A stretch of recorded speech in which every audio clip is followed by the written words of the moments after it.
Bonjour et bienvenue pour cette nouvelle fournée de vidéos. Alors c'est une fournée qui va être un petit peu courte parce que le mois de septembre a été très compliqué. Très peu de lecture, très peu de lecture. J'ai eu des petits changements de programme et puis je vais vous mettre plongé un petit peu violemment dans la Coupe du Monde de rugby qui m'a monopolisé pas mal de temps sur les week-ends et donc du coup quand on fait autre chose que lire, on lit pas forcément. Il n'empêche que je compte me rattraper. Je comptais freiner sur les achats. Vous allez voir que finalement, je n'ai pas freiné tant que ça sur le mois de septembre. Il manque un truc que mon libraire n'avait pas reçu, c'est le Dark Web tome 2, mais bon, c'est pas une urgence puisque de toute façon, j'ai pas encore lu le 1 et je vais attendre que le Amazing Spider-Man de Zeb Wells sorte pour pouvoir le lire, puisque c'est intégré dedans. Et puis c'est intégré aussi dans le Venom, donc je pense que je ferai un gros rattrapage à ce niveau-là quand tout sera accordé au niveau des violons, on va dire. Euh, j'ai fini Dark Crisis, on en parlera tout à l'heure.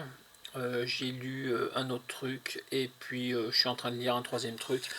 J'ai pas avancé sur Fab, j'ai pas avancé sur l'omnibus de Stern et j'ai pas commencé l'omnibus des Thunderbolts. Voilà un petit point où j'en suis sur mes lectures. Donc, mes achats. Donc, on va commencer par ce qui est vraiment pas urgent. The Unnamed, Junker Joe. Donc, comme je l'avais dit, Geiger m'avait pas emballé. J'y suis allé tout simplement parce que tout le monde dit que c'est meilleur que Geiger. Alors, meilleur, ça ne veut pas forcément dire bon pour moi, qu'on soit très clair. Hein, parce que 6, c'est meilleur que 4. Mais il y a quand même des retours assez dithyrambiques sur cette histoire, donc on prendra le temps de la lire quand même. Berserker tome 2. Là aussi c'est pareil, j'avais pas passé un mauvais moment en lisant le premier, c'était pas non plus exceptionnel. C'est fini en 3 albums et je pense que le troisième album sortira en début 2024. Donc est-ce que je mets de côté pour lire le 2 et le 3 en même temps et éventuellement relire le 1 ou est-ce que je me jette dessus? Je pense que je vais plutôt attendre parce que j'ai pas mal de choses à lire. Après on verra bien suivant les envies du moment.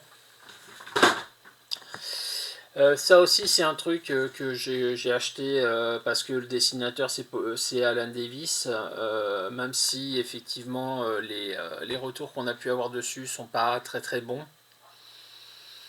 C'est quelque chose qui se passe au début des Vengeurs dans les années contemporains aux histoires des années 60. C'est avec Kang. Écoutez, on verra bien. Au pire, ça sera bien dessiné, ça sera toujours ça de prix. Alors, on passe dans le moyennement urgent. Donc là aussi, c'est pareil. Le tome 2 de The Frontier, j'avais vraiment bien aimé le premier. J'avais un doute sur la façon dont ça allait évoluer. Il y aura un troisième et dernier tome normalement qui sort début d'année prochaine. Donc est-ce que je stocke ou est-ce que je lis? Je pense que ça va se décider suivant mes envies du moment. C'est pas une priorité, mais c'est une curiosité. Et encore une fois, moi j'avais vraiment bien aimé le premier tome. Voilà. La sorcière rouge. Il y a beaucoup de gens qui disent énormément de bien de cette série. Et des deux côtés de l'Atlantique. Donc, c'est une curiosité. J'ai envie de la lire, clairement. Est-ce que j'ai autant envie de la lire que certains autres trucs qui sont dans ma pile à lire? Non. Et dans mes retards, non. Donc, sauf dans Creuse à un moment où j'ai le temps de lire un petit album comme ça, je pense pas que ce soit lu tout de suite. Le tome 3 de Black Panther, pareil, les deux premiers tomes, j'avais un avis moyen. En même temps, la fin du deuxième tome m'a vraiment beaucoup plu. C'est la fin d'histoire écrite par Ridley, donc ouais, on va voir, on va regarder. J'espère vraiment que ça va changer un peu d'habitude parce que ça tourne tellement en rond les histoires sur le Black Panther et le Wakanda que j'ai peur de ce que je vais lire. J'ai vraiment peur. Après, encore une fois, j'ai été surpris sur les 2-3 derniers épisodes du tome 2, donc pourquoi pas. Uncanny Avenger, bon, c'est pas une priorité parce que j'en ai lu une bonne partie dans le Marvel Gold. Ce que j'ai lu, j'ai bien aimé, donc il n'y a pas de raison que la suite me déplaise. Après, on en revient toujours à la même chose. C'est bien les Deluxe, hein, c'est très bien les Deluxe, mais c'est une dizaine, une quinzaine d'épisodes et on en a un par an, voire un tous les ans et demi, voire même plus si affinité avec le Thor de Donny Cates. Donc je sais pas, je ne sais pas quoi en penser. Je ne sais vraiment pas quoi en penser. Euh, Est-ce que je stocke pour en avoir 2 ou 3 à lire, et donc ça veut dire ne pas lire l'album avant 2 ans, ou d'ailleurs est-ce qu'il y aura d'autres albums derrière, je ne sais même pas, parce que je ne sais même pas si la série s'arrête là, ça va jusqu'au numéro 12, je ne sais même pas s'il y a d'autres épisodes après, il faudra que je vérifie. Donc ouais, pareil, ça va dépendre du feeling du moment, est-ce que j'ai envie de le lire vite ou pas, on verra. Ça, c'est une priorité sans lettre, puisque c'est une édition française de quelque chose que j'ai déjà lu en version américaine, et que j'ai lu, et que je l'ai et que j'ai relu. Pourquoi l'avoir acheté? Bien évidemment, Monsieur John Byrne. Donc, Multiversity, moi j'ai envie d'appeler ça plutôt Génération. Hein, ça correspond plus au contenu que Multiversity. Et il y a de quoi lire, donc c'est pas. Sachant que je connais l'histoire, la seule chose que je vais découvrir c'est la traduction. Donc c'est prioritaire sans l'être. Je pense qu'à un moment je me plongerai dedans et je ne le lâcherai plus jusqu'à l'avoir fini. Le 3e tome de Punisher. Et avec le 1er tome de Daredevil. Donc comme je vous avais dit le mois dernier, j'avais le 2e tome de Daredevil. Là j'ai récupéré le 1er, donc je vais pouvoir lire les 2 tomes de Daredevil et lire en parallèle la fin de Punisher. Ça c'est assez prioritaire. Ça va sûrement être les lectures que je vais faire tout de suite après avoir fini celle qui est en cours, qui va sûrement se finir très rapidement d'ailleurs, ou pas, je ne sais pas. J'ai hâte, je suis impatient de savoir surtout comment ça va se finir et surtout savoir ce qui va se passer là-dedans, parce que depuis Devil's Reigns, le status quo est changé pour Daredevil et qu'est-ce que Chip Zdarsky va en faire? J'ai hâte de le lire. Urgent sans lettre aussi, mais très urgent quand même, Strange Academy. J'avais eu, comme je vous le dis, un goût assez bizarre sur le tome précédent. Parce que les 2 autres, je les avais lus assez longtemps avant et que j'avais perdu le fil de l'histoire. Donc ça va être urgent de le lire, mais ça va être urgent de le lire après avoir relu les 3 premiers. Je vais relire les 4 d'un coup. Je sais que les 2 premiers j'avais adoré. C'est la perte de fil sur les histoires précédentes à la lecture du 3 qui m'avait gêné. Donc je vais refaire une lecture d'ensemble.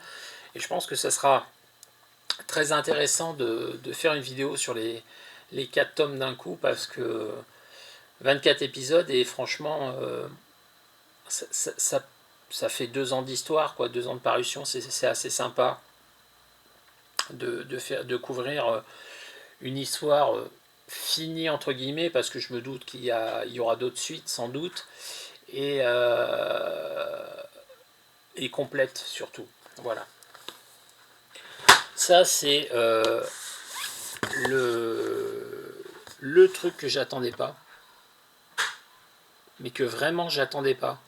Jamais j'ai pensé que ça serait édité en français. Donc pour le coup, bah, merci Urban, mais merci mille fois. J'en avais lu un petit peu, j'ai eu la chance de voir John McCree en convention, alors je crois que c'était à Lille à l'époque, il y a plus d'une dizaine d'années. J'avais pas forcément beaucoup de choses de cet artiste à faire dédicacer, donc j'avais récupéré sur le salon un TPB américain de cette série-là que j'avais adoré. Alors Garfénis au dessin, bien évidemment, vous avez deviné que je parle du Hitman. Bah, je pense que là aussi pareil, c'est quelque chose qui va être en intégrale en un ou deux tomes, en deux ou trois tomes, pardon, un ou deux tomes supplémentaires. Et parce que je crois que la série est en 60 épisodes, là on va jusqu'au numéro combien? On va jusqu'au 20, ouais, donc je pense qu'il y aura 3 albums en tout. Bah, c'est comme Green Lantern Corps, c'est quelque chose, j'ai envie de lire d'un bloc. En une seule fois, mais je sais que dans cet album-là, il y a le trade paperback que j'avais lu à l'époque, avec entre autres des épisodes avec Kyle Rayner, le Green Lantern de l'époque, qui était à mourir de rire. À mourir de rire. L'irrespect, le côté complètement décalé qu'il peut y avoir sur ces épisodes-là m'incite à lire très rapidement ça. Donc soit je vais attendre pour lire les deux autres, parce que je pense que d'ici un an on les aura, soit je vais craquer comme un malade, et puis ça sera lu, et ça sera la prochaine vidéo lecture que vous aurez, ou pas. Dans la prochaine vidéo lecture, dans la prochaine fournée, hein, puisque là je vais juste parler de mes lectures du mois de septembre. Dernier titre comics. Là c'est la priorité des priorités, parce que j'avais tellement adoré ce que j'ai lu avant que j'ai hâte de le lire. Bah, This is the 3. Là aussi pareil, je pense que je vais faire une première lecture à froid comme ça, et puis après je me referai une lecture de l'intégralité de tout ce qu'il y a. C'est con parce que en faisant ça, je prends du retard sur mes lectures non lues, mais c'est du zombie-like, on va dire, parce que c'est pas vraiment des zombies, et je trouve vraiment que ce que Tom Taylor a fait en termes de psychologie des personnages à l'intérieur de ses histoires est tellement bien fait. Alors les histoires à côté par contre que lui n'a pas faites sont pas forcément géniales, encore que pas si mauvaises que ça. Mais par contre, ouais, ça c'est juste ultime, quoi. C'est juste trop bien. Donc, ben, vivement que je lise ça, ce qui va être là aussi assez rapide. Et puis, je pense même qu'il y aura une relecture d'ensemble de tout d'ici assez vite. Et enfin, pour conclure, un truc que j'ai découvert qui était sorti hier. Je savais même pas qu'il était sorti, je l'ai vu, je l'ai pris. T-Zombie 5. Bon bah écoutez, on va le lire. J'ai commencé à le feuilleter hier soir, j'ai déjà trouvé des cases à mourir de rire, comme par exemple la fille qui se prend un pain dans la tête, qui va s'écraser sur une pierre tombale, qui est à moitié assommée, et le nom de la pierre tombale c'est Gemma Locrane, le nom de la personne qui est censée être morte. Donc moi c'est débile mais ça me fait rire. Gemma Locrane. Non, c'est Gemma en dessous, Locrane. Il faudrait que je vous retrouve la case. C'est juste à mourir de rire. Qu'est-ce que je peux vous dire d'autre? C'était par là, je crois. Enfin bon, bref. Apparemment, les deux personnages là, j'ai demandé elle là et puis elle ici. Les deux personnages en rouge, apparemment, c'est des personnages, j'ai demandé à mes filles, c'est les personnages des Sisters. Donc, qu'est-ce qu'elles font là, déguisées en héroïnes? Je sais pas. On verra bien. En tout cas, je sens qu'on va bien rigoler encore une fois. Voilà donc pour mes achats du mois. Et je me suis un peu étalé sur cette vidéo achat. 15 minutes presque. Et donc, on se retrouve tout de suite pour les vidéos lecture.